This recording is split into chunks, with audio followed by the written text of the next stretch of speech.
किसी ने सही कहा है, कुछ चाहिए तो पहले देना सीखो।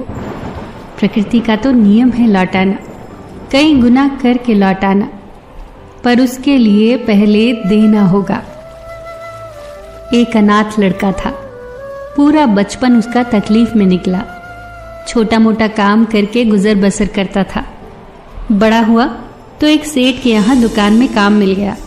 बहुत सोचता था कि चलो इतना तो कमा ही लेता हूँ कि पेट भर खा पाऊं, पर इससे आगे क्या? क्या बचपन की तरह ही जवानी भी निकलेगी? क्या मेरी किस्मत में इससे ज्यादा है ही नहीं?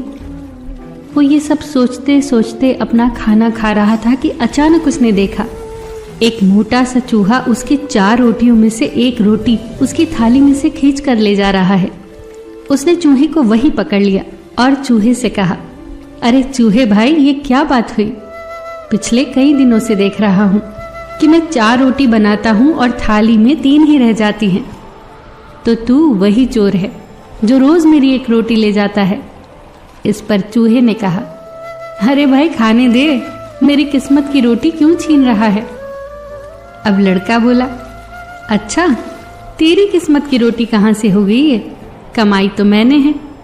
मैं कितनी भी मेहनत करता हूँ, कितनी भी कोशिश करता हूँ, फिर भी मेरी किस्मत में इससे ज्यादा है ही नहीं। अब 4 में से 1 रोटी भी तू ले जाने लगा है। इस पर चूहा बोला, उदास क्यों होता है? देख, भले ही तू कमा रहा है, पर ये है मेरी किस्मत की रोटी। खैर छोड़, ये बहुत गहरी बातें हैं, तुझे समझ नहीं आएंगी। अगर तू चाहता है इसे समझना तो एक रास्ता है, तुझे गौतम बुद्ध के पास जाना पड़ेगा। वही तुझे बता सकते हैं कि तेरी किस्मत में है क्या, आखिर तेरी किस्मत की रोटी कहाँ अटकी है। अब चूहा उसे गौतम बुद्ध तक पहुंचने का रास्ता बताता है। लड़के ने काम से कुछ दिन की छुट्टी ली और वो चल पड़ा गौतम बुद्ध से मिलने। रास्ता था बहुत कठिन। चलते चलते रात पड़ गई। रास्ते में उसे एक हवेली दिखी। उसने वहां शरण ली। हवेली की जो मालकिन थी उसने लड़के से पूछा कि तुम कहाँ की यात्रा के लिए निकले हो? लड़के ने सब बताया कि ऐसे ऐसे जा रहा हूं अपने प्रश्न का उत्तर गौतम बुद्ध से पूछने। इस पर मालकिन ने कहा कि मेरी एक बेटी है जो गूंगी है, 18 साल की हो गई है पर बोल नहीं सकती। तुम मेरा ये प्रश्न भी गौतम बुद्ध से पूछना कि मेरी बेटी कब बोलेगी। लड़के ने कहा ठीक है, मैं पूछ लूंगा। ये कहकर वो सुबह होते ही हवेली से निकल गया। रास्ते में आगे बढ़ा तो देखा कि बहुत बड़े बड़े बर्फ के पहाड़ थे। बड़ी ही कठिनाइयों से वो लड़का पहाड़ पर चढ़ा। पहले पहाड़ की चोटी पर एक जादूगर तपस्या कर रहा था। वो जादूगर के पास गया और उनसे कहा, मुझे ये सारे पहाड़ पार करने का रास्ता सुझाओ। मुझे गौतम बुद्ध से मिलने जाना है, उनसे मुझे प्रश्न पूछने हैं। जादूगर तो बहुत खुश हुआ। उसने लड़के से कहा, मैं तुम्हारी मदद करूंगा, बस मेरा भी एक प्रश्न गौतम बुद्ध से पूछ लेना कि मैं हजारों सालों से तपस्या कर रहा हूं ताकि स्वर्ग जा सकूं, और मेरे हिसाब से तो अब तक मुझे स्वर्ग पहुंच जाना चाहिए था, पर मैं जा नहीं पाया। मैं स्वर्ग जाने के लिए क्या करूं? लड़के ने कहा ठीक है, मैं ये सवाल गौतम बुद्ध से जरूर पूछूंगा। उस जादूगर के पास एक छड़ी थी। उसकी मदद से जादूगर ने लड़के को बर्फ के पहाड़ के उस पार पहुंचा दिया। अब लड़का जब आगे बढ़ा तो उसके सामने फिर एक बड़ी चुनौती थी। उसके सामने बहुत बड़ी नदी थी जिसे उसे पार करना था, जो लगभग असंभव सा काम लग रहा था। तभी उसकी मुलाकात एक विशालकाय कछुए से हुई। कछुआ उसे नदी पार ले जाने के लिए तैयार हो गया। कछुए को जब पता चला कि वो गौतम बुद्ध से मिलने जा रहा है तो उसने भी अपना एक सवाल गौतम बुद्ध से पूछने को कहा। कछुए ने कहा कि मैं 500 साल से ड्रैगन बनने की कोशिश कर रहा हूँ, पर अभी तक बन नहीं पाया। मैं ऐसा क्या करूँ जिससे मैं ड्रैगन बन जाऊँ? लड़के ने कछुए से भी कहा कि वो उसका सवाल जरूर पूछेगा। कछुए ने लड़के को पीठ पर बिठाया और नदी के उस पार पहुंचा दिया। आखिरकार लड़का भगवान बुद्ध के पास पहुंच ही गया। बुद्ध ने लड़के से कहा कि मैं तुम्हारे केवल 3 प्रश्नों के उत्तर दूंगा। लड़का तो सोच में पड़ गया, क्योंकि उसे तो 4 सवाल पूछने थे। वो सोचने लगा कि उसे कौन से 3 सवाल पूछने चाहिए।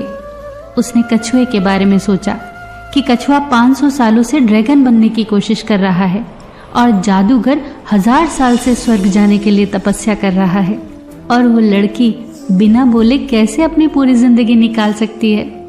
फिर उसने खुद के बारे में सोचा कि मैं तो सिर्फ गरीब हूँ, मैं इन्हीं रोटियों पर अपनी पूरी जिंदगी गुजार सकता हूँ, पर कछुआ, जादूगर और लड़की की परेशानियां तो मेरी परेशानियों से बहुत बड़ी हैं।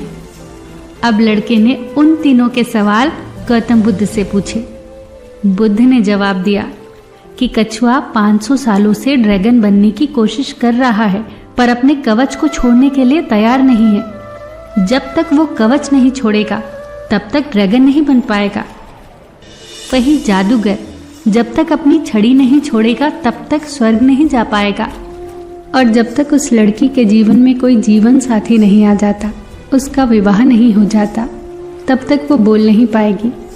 विवाह होने के तुरंत बाद वो बोलना आरंभ कर देगी। ये सब सुनकर लड़का वापस कछुए के पास आया और उसे सब कुछ बताया। कछुए ने अपना कवच तुरंत निकाल दिया। जैसे ही उसने कवच निकाला, उसमें से कीमती मोती निकले। वो मोती कछुए ने लड़के को दे दिए और कछुआ ड्रैगन बन गया। फिर लड़का जादूगर के पास गया और उसे भी सारी बात बताई। अब जादूगर ने अपनी जादू की छड़ी उस लड़के को दे दी और वो स्वर्ग में चला गया। उसके बाद लड़का उसी हवेली में गया जहां उसने रात गुजारी थी। उस लड़के ने हवेली की मालकिन को भी सब कुछ बताया। हवेली की मालकिन ने कहा कि मेरी बेटी के लिए तुमसे अच्छा वर और कौन हो सकता है, और उन दोनों का विवाह हो गया। इस तरह उस लड़के को पैसा, शक्ति और एक खूबसूरत जीवन साथी मिल गया। दोस्तों, यदि आप जीवन में कुछ पाना चाहते हो तो आपको देना पड़ेगा। कुदरत का यही नियम है, आपको देना सीखना पड़ेगा। आपको जो चाहिए उसके लिए आपको पहले अपने हाथ खाली करने पड़ेंगे। सिर्फ मांगिए नहीं, देना सीखिए। कुदरत आपको भर भर के देगी। फिर मिलेंगे दोस्तों अगली वीडियो के साथ। तब तक के लिए अपना ख्याल रखिए और हमेशा मुस्कुराते रहिए।